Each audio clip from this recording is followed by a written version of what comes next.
नमस्कार साथियों, सुशील स्टडी में आप सभी का बहुत बहुत स्वागत है। और जितने भी साथी लाइव जुड़ रहे हैं ना, उनका तो बहुत बहुत अभिनंदन भी है भैया। आपका बहुत बहुत आभार है मेरे प्यारे मित्रों। आपने इतना कीमती टाइम निकाल करके मेरे कहने से शाम 7 बजे लाइव आए ना भैया। आप कुछ नया इतिहास में करेंगे, आप अपने सपने जरूर पूरा करेंगे, क्योंकि आप थोड़ा सा टाइम निकाल करके आराम से 20 या 30 मिनट चर्चा करते हैं ना। इतने टाइम में आपके जो भी मित्र नहीं लाइव आते हैं मेरे प्यारे मित्रों, वो गपशप में सारा टाइम निकाल देते हैं। आप हैबिट बनाइए रोजाना शाम 7 बजे आने की। हम कई हजारों क्वेश्चन लगा देंगे 2 महीना में, मेरी गारंटी है। 20 क्वेश्चन का वायदा किया था, बहुत सारे क्वेश्चन लेकर के आते हैं, बहुत सारी जानकारियां लेकर के आते हैं। शुरू करते हैं सर। आप हमें तोहफा देना चाहेंगे ना? बिल्कुल सर, देना चाहेंगे। हमने कहा तो सेशन को दम लगा करके शेयर तो कर देना भैया, लाइक वाला बटन भी दबा दो भैया, और ये जो बिल्कुल घूम कर आता है ना शेयर वाला, उसको तो बिल्कुल दबा देना। जो भी साथी नए हैं इस परिवार में भैया, चैनल को सब्सक्राइब कर लें और बेल आइकन की घंटी को तो बिल्कुल बजा दें, जिससे आने वाले वीडियो का नोटिफिकेशन आपके पास समय समय पर आता रहेगा। जरूरी सूचना में हम बताएं भैया, थम्स अप करके टाइम बताएं, और ये बताएं सर कोई भी सुझाव आपका हो। 1 सितंबर 2020 से धमाकेदार तरीके से शाम 8 बजे बायोलॉजी हम पढ़ाएंगे। कोशिका का ऑपरेशन करेंगे, दिखाएंगे अपने मित्रों को होती क्या है कोशिका। चलिए सर शुरू करते हैं आज का सेशन। बिल्कुल आपने जैसा थंबनेल में देखा है ना, हम राष्ट्रीय उद्यान का पार्ट 2 पढ़ाएंगे। सर बहुत सारे क्वेश्चन हमने पहले वाले लेक्चर में कराए। जितने भी साथी हमारे आए ना इस बार नए जुड़ रहे हैं, पहला वाला भैया प्रीवियस लेक्चर जरूर देख लें। बहुत सारी जानकारियां हमने दी हैं, उसके बिना ये वाला अधूरा है। आइए सर चर्चा कर लेते हैं बिल्कुल बेहतरीन तरीका से। सर 3 शब्द तो हम बार बार पढ़ते हैं। हमने कि कौन से शब्द पढ़ते हो? अरे सर गजब बात कर दी। ये आप कभी तो राष्ट्रीय उद्यान लिख देते हैं, हमने कि हाँ लिख देते हैं। कभी वन्य जीव अभयारण्य लिख देते हैं, हमने कि बिल्कुल लिख देते हैं। कभी सर जैव मंडल आरक्षित क्षेत्र बता देते हैं आप पता नहीं कौन कौन सा शब्द यूज करते हैं। हमारे तो ये समझ में ही नहीं आता कौन सा हम राष्ट्रीय उद्यान है, कौन सा वन्य जीव अभयारण्य है, कौन सा सर पूरा का पूरा जैव मंडल आरक्षित क्षेत्र है। अरे भैया टेंशन क्यों लेनी है ना, इस परिवार में आने के बाद दिखाते हैं, अंतर भी बताएंगे, सरल भाषा में समझाएंगे भी। आप बहुत सारा सर्च करेंगे ज्ञान, और ये आधे घंटे का ज्ञान आपको मुफ्त में मिल रहा है भैया, पीडीएफ के माध्यम से भी। आपको बताएं, राष्ट्रीय उद्यान और वन्य जीव अभयारण्य में भैया बहुत कम अंतर है। लगता तो भैया ऐसा ही है कि दोनों जीवों को बचाने के लिए, क्योंकि हमारे जीवन का बैलेंस बनाने के लिए भैया ये पूरा का पूरा जैव सिस्टम जरूरी है। जीवों को रहना भी बहुत जरूरी है, इसके बिना हमारा पूरा भैया ये पारिस्थितिकी तंत्र बिल्कुल गड़बड़ा जाएगा। मेरे प्यारे मित्रों, होता क्या है राष्ट्रीय उद्यान, क्या है वन्य जीव अभयारण्य? वन्य जीव अभयारण्य छोटे होते हैं, जबकि राष्ट्रीय उद्यान बहुत बड़े होते हैं। ये बात ध्यान रखना है आपको। ये बिल्कुल मैंने सरल भाषा में, जिस भाषा में मैं समझाऊंगा ना, उसी भाषा में लिख करके भी दिया है। सरकार द्वारा उन्हें नियंत्रित किया जाता है, किसे? राष्ट्रीय उद्यान को। और इसमें भैया इसे सरकार द्वारा नियंत्रण नहीं किया जा सकता है, किया जा सकता है बट पूरे क्षेत्र को नहीं किया जा सकता है। इसमें क्या करेंगे आप, वन्य जीव अभयारण्य में सरल भाषा में समझ लें, इसमें अपनी गाय को आराम से ले जाइए। होता क्या है मैं आपको बताऊं, वन्य जीव अभयारण्य में आपके गांव में सर्वे आया, आपके गांव में ऐसी जगह है, उसे भैया पूरा का पूरा ये कह दिया कि ये वन्य जीव अभयारण्य में होगी, बट आप वहां जाएंगे, अपनी गाय भैंसे बकरी को जितना लिमिटेड क्षेत्र बताया है ना, आराम से उसमें चला सकते हैं। बट क्या नहीं कर सकते हैं, आप वहां मकान नहीं बना सकते हैं, आप वहां झोपड़ी नहीं डाल सकते हैं, आप वहां जाकर किसी भी पेड़ को काट करके भैया लकड़ी बेच नहीं सकते हैं। मैं आपको सिंपल भाषा में बता रहा हूं, किसकी बात कर रहा हूं? वन्य जीव अभयारण्य की। वन्य जीव अभयारण्य में आप टूटी हुई लकड़ी को घर में जलाने के लिए तो ला सकते हैं, बट राष्ट्रीय उद्यान में ये सारा काम बिल्कुल वैध है। झोपड़ी मकान तो दोनों में नहीं बनाए जाएंगे, अंतर समझ लेना। बहुत सरल भाषा में लिखा है भैया, इसकी सुरक्षा कम होती है वन्य जीव अभयारण्य की, और राष्ट्रीय उद्यान यदि उसे घोषित किया जाए तो उसकी सुरक्षा अधिक हो जाती है। वन्यजीव अभयारण्य को राष्ट्रीय उद्यान में बदला जा सकता है। भैया वन्यजीव अभयारण्य बहुत नेशनल पार्क में बदले गए हैं, मेरे पास समझ रहे हैं ना। ये वाइल्ड सेंचुरी कहते हैं और ये राष्ट्रीय उद्यान को वन्यजीव अभयारण्य में नहीं बदला जा सकता है। सिंपल सी भाषा में कितने हैं सर प्रेजेंट में? हमने कहा ये नेशनल पार्क तो 105 है मेरे प्यारे मित्रों। मैं आपको बताऊं, अरे सर गजब बात कर दी। ये वाइल्ड लाइफ सेंचुरी हमने कहा ये 532 है और जैव मंडल ये भैया 18 है। जैव मंडल क्या होता है? हमने कहा ये एक एरिया को, बहुत बड़ी एरिया को डिफाइन कर देते हैं। जैसे उसमें ये छोटे छोटे वन्यजीव अभयारण्य राष्ट्रीय उद्यान आ जाते हैं। बात को समझना आप माइंड में, बहुत ये भैया बहुत ब्लंडरिंग सब्जेक्ट है। कभी आप देखते हैं राष्ट्रीय उद्यान, कभी वन्यजीव अभयारण्य, कभी जैव मंडल। अब आपको सिंपल भाषा में समझ में आ गया होगा। पहला जैव मंडल नीलगिरी था। अब जब नीलगिरी बनाया गया ना, तो नीलगिरी बहुत बड़ा क्षेत्र है, उसमें भैया ये नागरहोल, ये आपके बांदीपुर, ये सारे आ गए इसमें 1986 में। और सबसे बड़ा नागार्जुन आंध्र प्रदेश में है। संपूर्ण पारिस्थितिकी तंत्र आ जाता है। ये बात सिंपल भाषा में भैया ये बात पता चली हो ना पहली बार, तो थम्स अप भी तो बनता है। आइए सर बिल्कुल हम दिखा देते हैं कुछ दृश्य। फूलों की घाटी नेशनल पार्क क्या है मेरे प्यारे मित्रों? थम्स अप तो बनता है ना। यहाँ पर जाइए सर, अपने ड्रीम पूरा करके घूमने जाइए। बहुत लोग जाते हैं घूमने, आइए सर चर्चा कर देते हैं। देखिए कितना अच्छा लगता है। यदि माइंड को बहुत अच्छा सुकून देना है तो जाइए सर घूमने। आगे बढ़े सर, बिल्कुल आइए हम आपको काजीरंगा ले चलते हैं, असम में घुमाने। ये बिल्कुल एक सींग वाला गैंडा है भैया, आराम से लोग जाते हैं घूमने। और मैं आपको बताऊं, वन्यजीव अभयारण्य में घूमने जाया जा सकता है, जब नेशनल पार्क में ऐसा काम बिल्कुल नहीं होता है। अब आपके सिंपल समझ में आया होगा, दोनों काम है भैया वन के जीवों के बचाने के लिए ही, बट अंतर क्या है ये मेजर समझ में आया आपके। आगे चलेंगे भैया, हम आपको गुजरात के गिर राष्ट्रीय उद्यान में घुमाने ले जाते हैं। ये एशियाई शेर है। बड़े सर आगे आइए, हम अपना प्रैक्टिस सेट धमाकेदार तरीके से शुरू करते हैं भैया। 1 सेकंड का हम टाइम भी देंगे मित्रों। और आपको सभी साथियों को प्लीज मैं आपसे पहले से ही रिक्वेस्ट कर रहा हूं, 35 क्वेश्चन लेकर के आया हूं, सबको आंसर देना है। पहले का ए, दूसरे का बी, तीसरे का सी, ऐसे आंसर देना है भैया। पहले सुन लिया?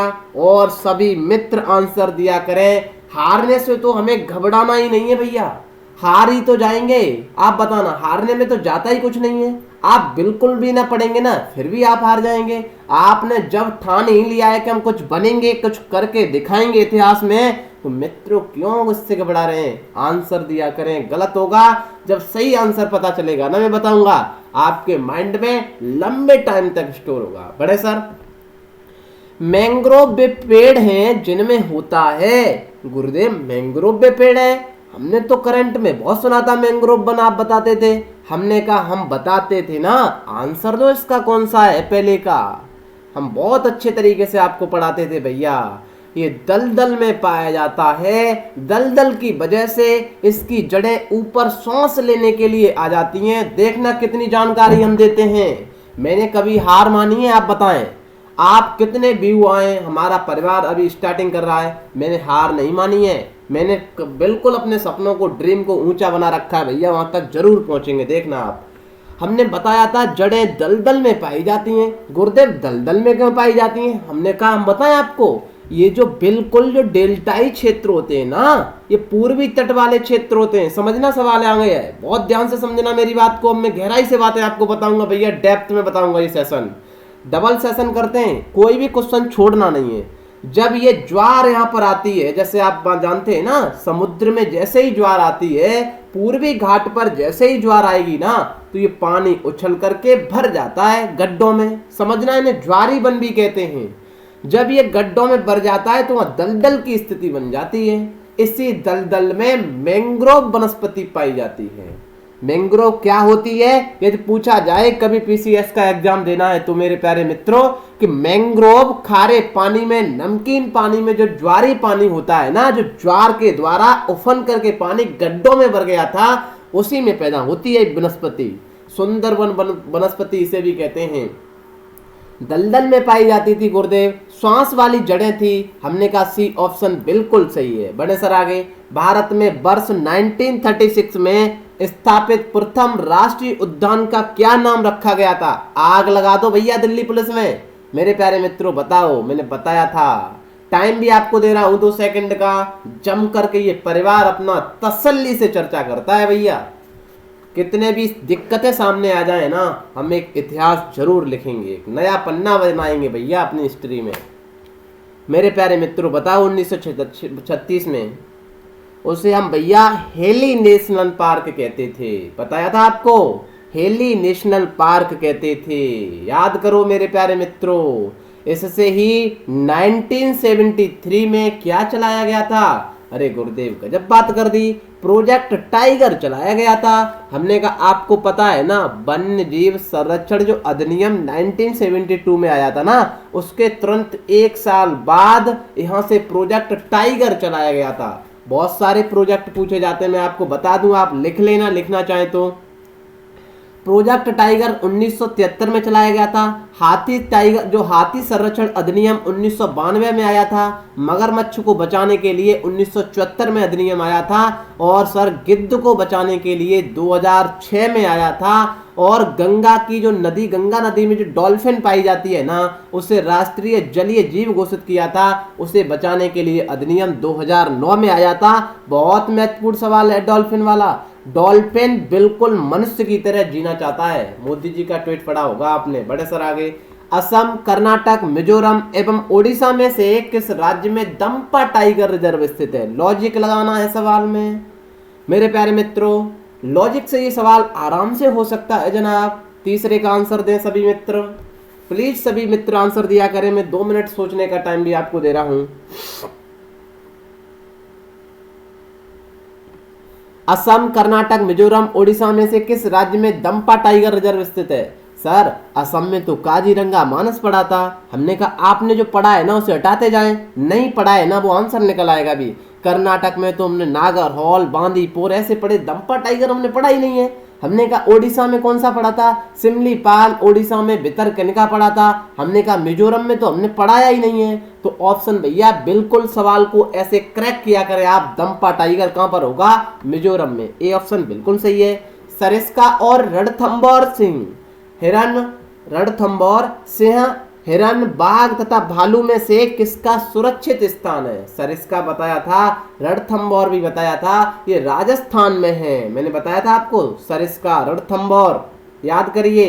किसके लिए है मेरे प्यारे मित्रों? आंसर दें, चौथे का कौन सा सही होगा? ये बाघ को बचाने के लिए है। डी ऑप्शन बिल्कुल सही है। बढ़ते हैं आगे।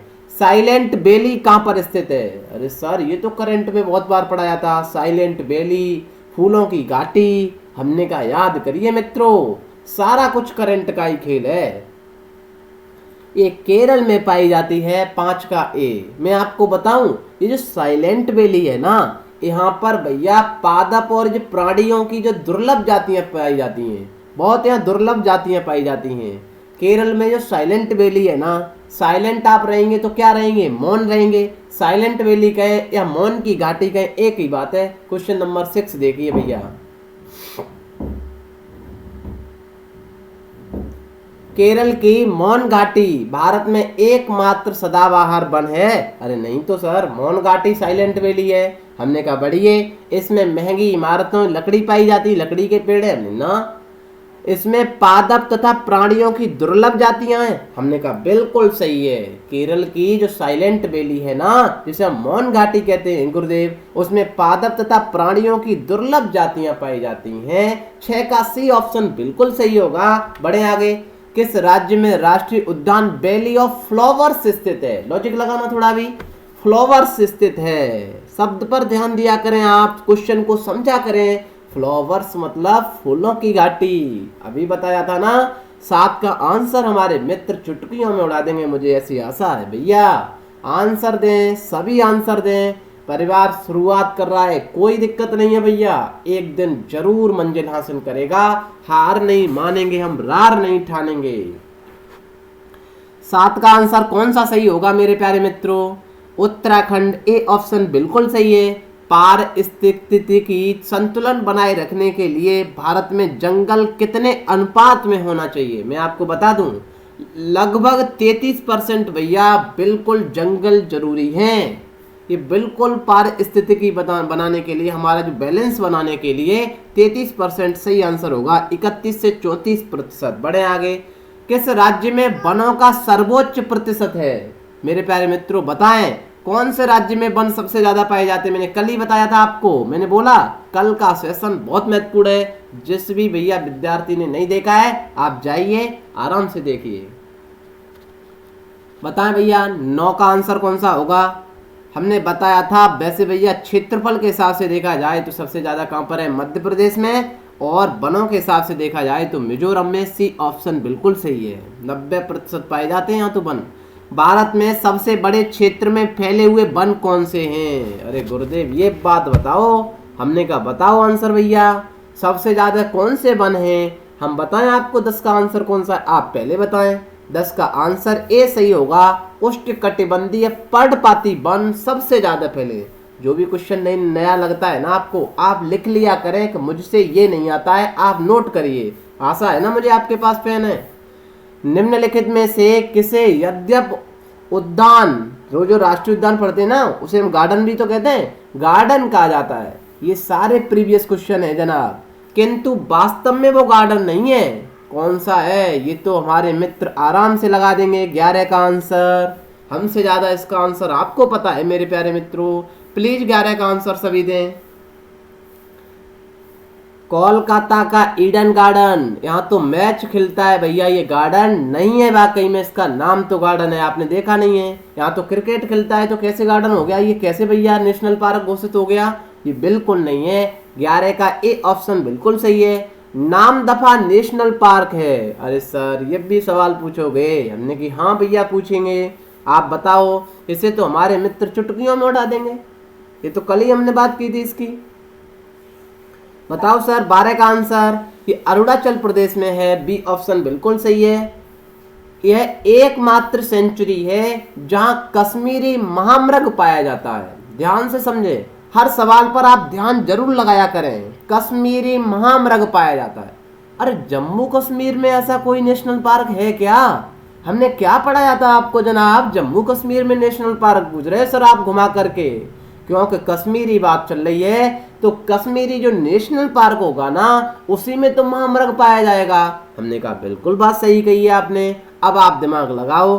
गिरी गुजरात में है, कान्हा मध्य प्रदेश में है, मुदुमलाई तो ये भैया तमिलनाडु केरल वाले क्षेत्र में है। हमने कहा फिर बचा कौन सा? 13 का ए ऑप्शन दांचीगम सही है। देखना आगे भी सवाल आएगा।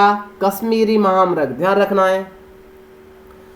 भारत निम्नलिखित में से वह बायो रिजर्व कौन सा है जो सिंह शेरों के लिए एक प्राकृतिक पर्यावास है? बताओ भैया। इसे तो उड़ा दो चुटकियों में मेरे प्यारे मित्रों। कई बार बताया है शेरों के लिए। अभी बताया ना, शेर घुमाने चलते हैं। कहां पर? गिरी में। गिरी कहां पर है भैया? गरी नहीं है, गिरी गुजरात में। 14 का ए ऑप्शन सही है। बढ़े आगे। सही मिलान नहीं है, नहीं पर भी ध्यान दें मेरे प्यारे मित्रों। बताएं आप 15 का आंसर कौन सा होगा? मैं आपको सोचने का टाइम भी दे देता हूं। सभी मित्र आंसर दें प्लीज भैया, आंसर दें। हमारा परिवार कभी हार से नहीं डरता है भैया, आराम से चर्चा करते हैं हम। 15 का आंसर दें। कान्हा कहां पर है? मध्य प्रदेश में गुरुदेव। क्या पाया जाता है? बाघ है भैया। काजीरंगा अभी ले गए थे आपको, असम में ले गए थे। यहाँ पर क्या था सर? यहाँ पर भैया काजीरंगा में तो एक सींग वाला गेंडा था। हिमतेंदुआ कहाँ से आ गया? ये हिमतेंदुआ तो मध्य प्रदेश में ये यहाँ पर है। हिमतेंदुआ ऊपर आएगा मेरे प्यारे मित्रों। गिरी कहाँ पर है? ये एशियाई शेर के लिए है। दांचीगम कहाँ पर है? हमने कहा गजब बात कर दी। ये कश्मीरी महामृग पाया जाता है यहाँ पर। हमने कहा अच्छा, ये बिल्कुल हिमतेंदुआ तो आपने अभी पढ़ा था ना, उत्तराखंड वाली साइड में हिमतेंदुआ भी करंट में भी था। ये बी ऑप्शन बिल्कुल सही है। मैंग्रोव वनों पर वैश्विक तापन का क्या प्रभाव पड़ेगा भैया? बताओ इसका आंसर। समझना है इसको। मैंग्रोव वनों पर वैश्विक तापन का क्या प्रभाव पड़ेगा? आपको लॉजिक लगाना है कि वैश्विक तापन क्या होता है। मतलब टेम्परेचर यदि बहुत ज्यादा हो जाएगा ना, तो इसके जो मैंग्रोव वन है ना, इस पर क्या इफेक्ट पड़ेगा? बताओ भैया। जब गर्मी ज्यादा पड़ेगी क्या फर्क पड़ जाएगा भैया गर्मी से? इस पर लगाओ लॉजिक। सवाल है ये सर, एसएससी में पूछे हुए सवाल हैं सारे, प्रीवियस सवाल हैं। मैं अपनी तरफ से बहुत सिंपल सवाल बना दूंगा, 10 सवाल में सारा कवर कर लूंगा। ऐसे ही सब प्रैक्टिस सेट लगवाते हैं। प्रीवियस क्वेश्चन की सीरीज चल रही है, लगभग जब तक आपका पेपर होगा ना, हम हजारियों की संख्या में काम कर देंगे। 30 सवाल में रोजाना कराता हूँ, 20 का मैंने प्रॉमिस किया था आपसे। जब 30 हम रोजाना कराएंगे तो एक महीने में लगभग 1000 सवाल करा दूंगा, क्यों कभी 35 भी कराता हूँ मैं। सोच लिया आप 16 का आंसर। मेरे प्यारे मित्रों, मैं इस पर ज़्यादा टाइम दे रहा हूँ क्योंकि लॉजिकल सवाल है, सोचना पड़ेगा आपको। वैश्विक टेम्परेचर जब ज़्यादा बढ़ेगा ना सर, हमने कि हाँ बढ़ जाएगा, कोई दिक्कत नहीं सर। जब ज़्यादा गर्मी पड़ेगी तो ग्लेशियर पिघलने लगेंगे, हमने की गजब बात कर दी, ग्लेशियर पिघलेंगे ना सर। आपको बताएं, ये डेल्टाई क्षेत्र में बनता है, आपने बताया है ना, गंगा का डेल्टा, यमुना गंगा नदी आती है ना यहाँ से बह करके, ब्रह्मपुत्र आती है, सारी की सारी आकर के सुंदरबन में अपना डेल्टा बनाती हैं गुरुदेव। हमने कि यहीं पर ये मैंग्रोव पाए जाते हैं ना। हाँ, जब टेम्परेचर गुरुदेव, आप समझो गुरुदेव, हमने कि बिल्कुल, जब टेम्परेचर ज्यादा पड़ेगा ना तो ग्लेशियर पिघलने लगेंगे। दोबारा सुने मेरे प्यारे मित्रों, बहुत लॉजिकल सवाल पूछा है। जब टेम्परेचर बढ़ने लगेगा तो ग्लेशियर ज्यादा भैया पिघलने लगेंगे। यही रीजन होता है कि गर्मियों में आपको नदियां बिल्कुल जल से भरी हुई मिलती हैं, बारिश की अपेक्षा। ध्यान से समझे मेरे प्यारे मित्रों, क्योंकि ग्लेशियर पिघलने लगते हैं, नदियों में पानी आने लगता है। जब गंगा में ज्यादा पानी आएगा ना, गंगा कहां पर लाएगी पानी भैया, लाएगी तो यही डेल्टा वाले क्षेत्र में। तो मैंग्रोव वाला विशाल क्षेत्र जल से मग्न हो जाएगा। क्या ये बात समझ में आई सिंपल तरीका से सवाल? तो थम्स अप तो कर दो भैया। बड़े सर आगे 16 का बी ऑप्शन सही है।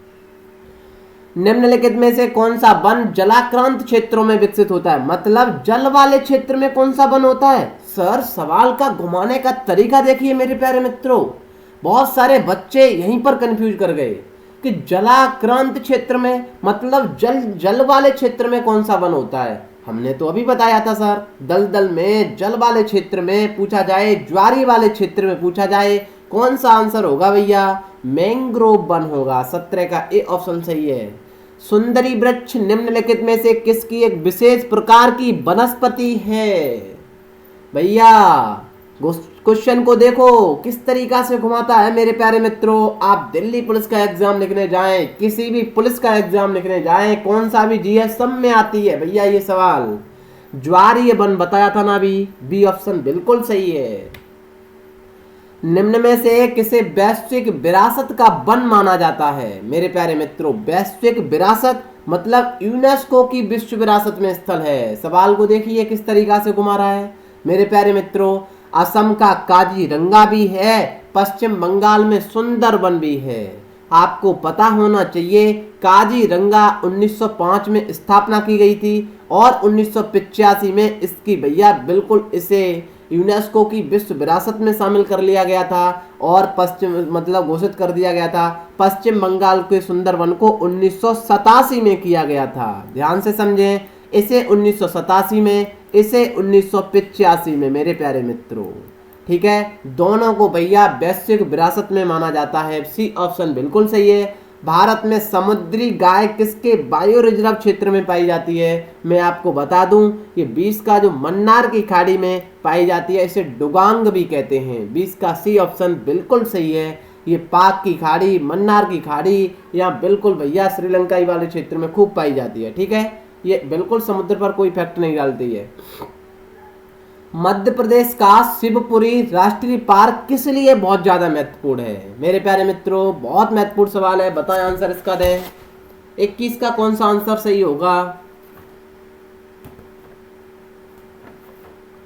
भैया? ये तेंदुआ और चीतल, यहाँ हिम तेंदुआ नहीं लिखा है, हिम तेंदुआ ऊपर पाया जाता है क्योंकि हिम है, हिम माने यहाँ बर्फ पड़ेगी वहां पर। ये वाला तेंदुआ अलग है भैया, ये तेंदुआ चीतल के लिए है। यहाँ पर बहुत सारे भैया, बी ऑप्शन बिल्कुल सही होगा मेरे प्यारे मित्रों। शिवपुरी सर ये तो पढ़ा ही नहीं है, हमने कहा शिवपुरी ये माधव का ही नाम है। माधव पढ़ा है ना, माधव का पुराना नाम शिवपुरी है। माधव तो 1959 में नाम आया था, जो प्रेजेंट में माधव कहते हैं ना आप, उसका पुराना नाम शिवपुरी था। यहाँ पर तेंदुआ, चीतल, लंगूर, सियार, जंगली सुअर आदि भैया जीवों को संरक्षित किया जाता है। ठीक है सर, बढ़े आगे।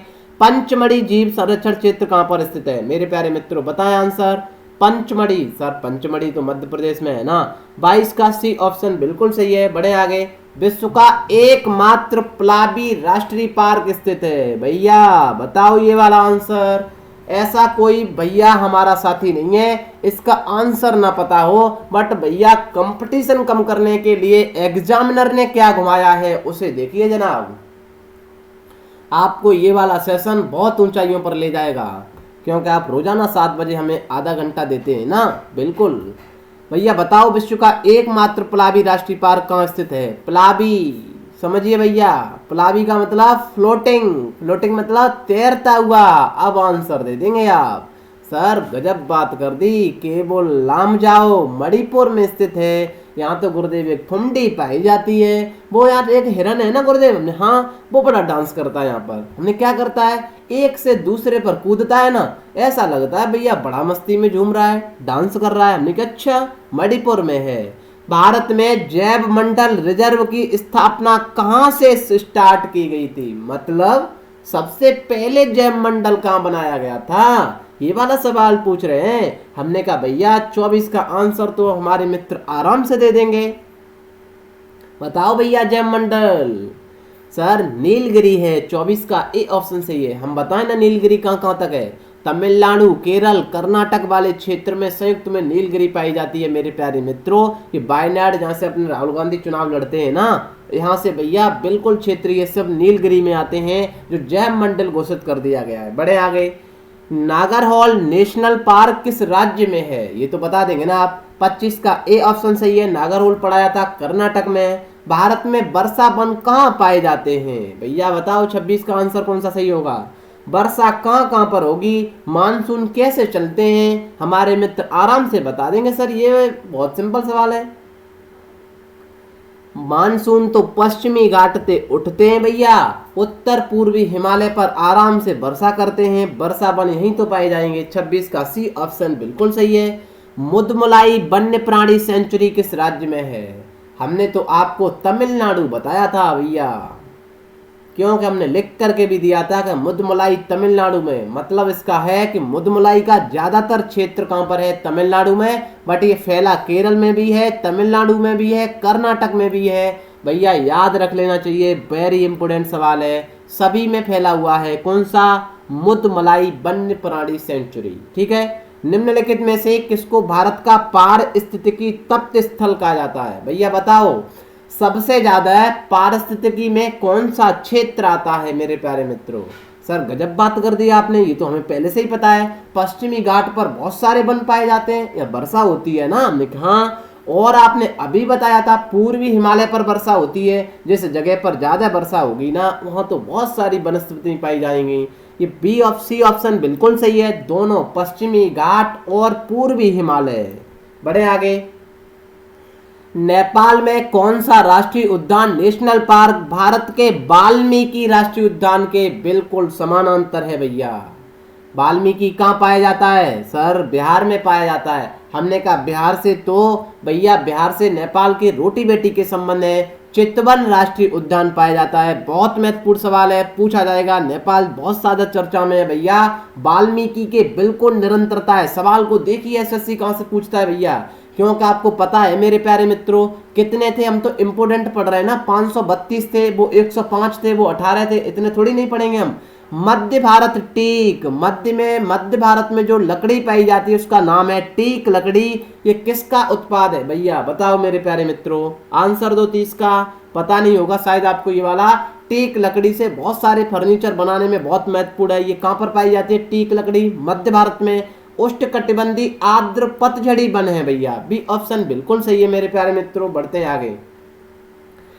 चिपको आंदोलन, आओ भैया चिपक लो, थोड़े थोड़े आंदोलन करेंगे सर। चिपको आंदोलन की कहानी तो बहुत ही इंटरेस्टिंग है मेरे प्यारे मित्रों।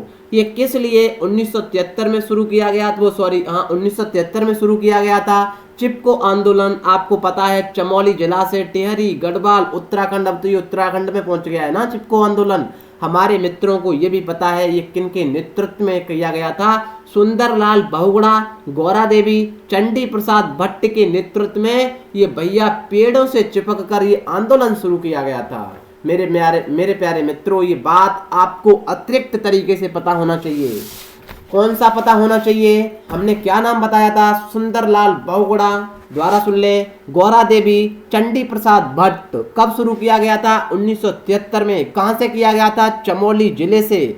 और अब ये कहां पर है? उत्तराखंड में। बहुत ज्यादा चर्चा में था चिपको आंदोलन। इससे संबंधित एक और आंदोलन है, मैं एक इंटरेस्टिंग कहानी आपको सुनाई देता हूं। थोड़ा वीडियो लंबा हो सकता है, कोई दिक्कत नहीं है, हमारा परिवार मेंटेन कर लेगा। वर्ष 1730 की बात है भैया। बहुत इंटरेस्टिंग कहानी है मेरे प्यारे मित्रों, में 1 मिनट में खत्म कर दूंगा। यह चिपको आंदोलन की बात आ गई है तो मेरे माइंड में बना थोड़ा, मैं सुना देता हूँ, सुनिए। 1730 की कहानी है सर। हमने कहा बिल्कुल। एक जोधपुर में, राजस्थान में जोधपुर है ना, आप जानते हैं। जोधपुर के 26 किलोमीटर आप चलेंगे ना आगे। हमने कहा हाँ, वहां पर आपको एक खेजड़ली नाम से, खेजड़ी नाम से याद कर लो आप, खेजड़ली नाम से भैया एक गांव मिलेगा। सर गजब बात कर दी, खेजड़ली नाम से 1730 की कहानी सुना रहे हैं। हमने कहा सुनिए ना थोड़ा। 1730 में भैया खेजड़ली एक गांव है जोधपुर से 26 किलोमीटर दूरी पर। हमने कहा ठीक है। जोधपुर के राजा हुआ करते थे उस टाइम अभय सिंह। मेरे प्यारे मित्रों, अभय सिंह का बिल्कुल राजभवन बनना था। तो राजभवन बनने के लिए उन्हें लकड़ी की बहुत ज्यादा जरूरत थी। उन्होंने लकड़ी मंगाने के लिए अपने मंत्री को आदेश दिया। भैया मंत्री किसको आदेश देगा? सेनापति को देगा। सेनापति भैया अपनी सेना को, सिपाहियों को अनुमति दी कि अभय सिंह राजा का बिल्कुल राजभवन बनने जा रहा है, लकड़ी लेकर के आओ, बहुत ही जल्दी लकड़ी आनी चाहिए। सिपाही भैया क्या है आपको पता है, हमने बताई थी नम्मी नारायण की कहानी। सिपाही तो जानते नहीं है कुछ भी। सिपाही तो चले, मुंह उठाए चल दिए भैया। सिपाही जैसे ही चले और सिपाही ने जाकर के सोचा यार कहाँ जाया जाए। सबसे ज्यादा जो गांव खेजड़ली है ना, वहां पर खेजड़ी नाम से एक वृक्ष पाया जाता है जिसे यूपी के लोग भैया कहते हैं, उस नाम से कहते हैं छेकुरा नाम से। यूपी में जो छेकुरा कहते हैं, राजस्थान में खेजड़िया कहते हैं इस पेड़ को। ये पेड़ बहुत ही भैया रोचक है, क्योंकि जो थार का मरुस्थल रेगिस्तान में पाया जाता है, उतनी भीषण गर्मी में जब कोई साथ नहीं देता है तो राजस्थानियों का ये खेजड़ली पेड़ भैया जो बिल्कुल जीवों को खाने के लिए, लकड़ी के लिए सारा काम करता है। तो हुआ क्या, जब यहाँ सेना पहुंची भैया, सिपाही पहुंचे खेजड़ली गांव में, उन्होंने सोचा किसी गांव में जाएंगे, 2-4 पेड़ मिलेंगे भैया, उससे ज्यादा अच्छा तो है खेजड़ली गांव में बहुत सारे पेड़ है खेजड़ी के, काट करके आराम से राजा का भवन बन जाएगा, हमारा काम भी जल्दी हो जाएगा। भैया पुलिस चली, आराम से पहुंची, आराम से जाकर के पेड़ काटने लगी। ऐसी बात मेरे प्यारे मित्रों, खेजड़ली में एक महिला रहती थी, उनका नाम था अमृता, उनका नाम था अमृता देवी बिश्नोई। याद रख लेना, बहुत बार सवाल पूछा गया है, अमृता देवी बिश्नोई। मेरे प्यारे मित्रों, अमृता देवी बिश्नोई ने ऐसा काम देखा। अमृता बिश्नोई देवी आई आराम से और पेड़ के आराम से लिपट करके खड़ी हो गई। बहुत इंटरेस्टिंग कहानी है मित्रों, ध्यान से सुने, 1 मिनट और लूंगा मैं आपकी। अमृता देवी बिश्नोई आकर के खेजड़ी के पेड़ से लिपट करके खड़ी हो गई, खेजड़ी के पेड़ से मेरे प्यारे मित्रों, और ये कहा सिपाहियों से, आप इस पेड़ को तभी काट सकते हैं मेरे शरीर के बोटे बोटे टुकड़ी टुकड़ी कर दोगे आप, तभी इस पेड़ को काट पाओगे, अन्यथा आपकी कोई औकात नहीं है कि इस पेड़ को काट दो। सिपाही तो भैया गुस्से में थे ना, क्योंकि राजा का ऑर्डर था, राजभवन बनना था भैया। सिपाही ने कहा मान जाओ अमृता देवी।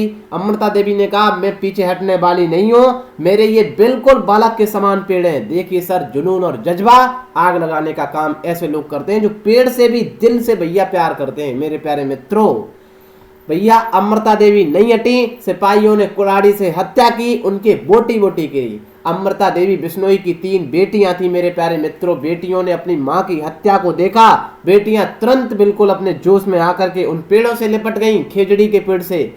सेना ने यह भी नहीं देखा, सेना ने तीनों बेटियों की हत्या कर दी। मेरे प्यारे मित्रों सुनते जाना, थोड़ा और पेशेंस रखना है आपको, मैं जानता हूं वीडियो लंबा है। मेरे प्यारे मित्रों 3 बेटियों की उनकी हत्या कर दी। ऐसा जब पूरे बिश्नोई संप्रदाय ने देखा, बिश्नोई समुदाय ने पूरा ऐसा काम देखा, पूरा गांव उस पेड़ पर वहां बाहर निकल कर आ गया। सेना ने इतना अत्याचार किया, बताया जाता है 363 लोगों की वहां प्रेजेंट में जान चली गई थी। वहां से ये क्यों मैंने ये कहानी आपको बताई, क्योंकि ये पेड़ से लिपट कर ये चिपको आंदोलन वहीं से सीख ली गई थी कि बचाने के लिए ये कहानी थी सर। राजस्थान सरकार द्वारा तो पर्यावरण के लिए अमृता देवी बिश्नोई पुरस्कार भी इन्हीं के सम्मान में दिया जाता है। मल्टीपल टाइम ये भैया सवाल यहाँ से भिन्न भिन्न प्रकार से पूछे जाएंगे। ये कहानी थी चिपको आंदोलन किस लिए, पेड़ों को बचाने के लिए, वन का संरक्षण करने के लिए। सी ऑप्शन बिल्कुल सही है। बढ़े आगे। कैसी लगी कहानी सर? बहुत मजेदार लगी होगी, मुझे आशा है। थम्स अप बनेंगे ना। अत्यधिक वनोन्मूलन का सबसे अधिक खतरनाक प्रभाव क्या है? मतलब वनों का उन्मूलन जो होगा ना, वन काटने से सबसे ज्यादा अत्यधिक, इसका भी बहुत भैया इफेक्ट पड़ेगा। अत्यधिक का क्या मतलब है? सबसे ज्यादा इफेक्ट कहाँ पड़ेगा ये बताना है मेरे प्यारे मित्रों। आंसर दें 32 का। 32 का बी होगा, जंगली जानवरों के निवास स्थलों का नाश हो जाएगा। भैया ये कहाँ जाएंगे जंगली जानवर? आप कहेंगे सर असर तो यहाँ पर भी पड़ेगा, हमने कहा हाँ पड़ेगा, बट ये जंगली जानवरों के निवास का भैया क्या होगा, सबसे ज्यादा यहाँ पड़ेगा। बढ़े आगे। गलत जोड़ा बताएं आप भैया। बांदीपुर अभयारण्य कर्नाटक में है, सरिस्का कहाँ है? राजस्थान में है। पेरियार कहाँ पर है भैया? पेरियार केरल में है। 33 का सी ऑप्शन सही है। अन्नामलाई अभयारण्य तमिलनाडु में बिल्कुल सही है। गलत जोड़ा है सी। वैश्विक तापन के फलस्वरूप हो सकता है भैया, जब टेम्परेचर बढ़ेगा ना, ग्लेशियर पिघलेंगे ना, समुद्र का जल बढ़ जाएगा, फसल के स्वरूप में वृद्धि होगी, तट रेखा में परिवर्तन, जो तट पर जो रेखा है वो आराम से उफन जाएंगी। आवाज आ सकती है। डी ऑप्शन सही है। बढ़े आगे। क्रिकेट बैट के लिए बिलो कहां से प्राप्त होता है? बिलो की लकड़ी बैट बनाने के लिए बहुत यूज लाई जाती है मेरे प्यारे मित्रों। ये शंकुवृक्षी वन से आती है। डी ऑप्शन बिल्कुल सही है। कैसा लगा आज का सेशन? कमेंट बॉक्स में जरूर बताएंगे मेरे सभी मित्र। मिलेंगे सर कल शाम 7 बजे। तब तक के लिए बाय बाय। ये पूरा का पूरा हमारा टेलीग्राम पर मिल जाता है PDF के माध्यम से। तब तक के लिए बाय बाय भैया। कल शाम 7 बजे मिलेंगे हम फिर दोबारा से। आराम से मस्त रहिए, बिंदास रहिए, हंसते रहिए सर। जय हिंद, जय भारत।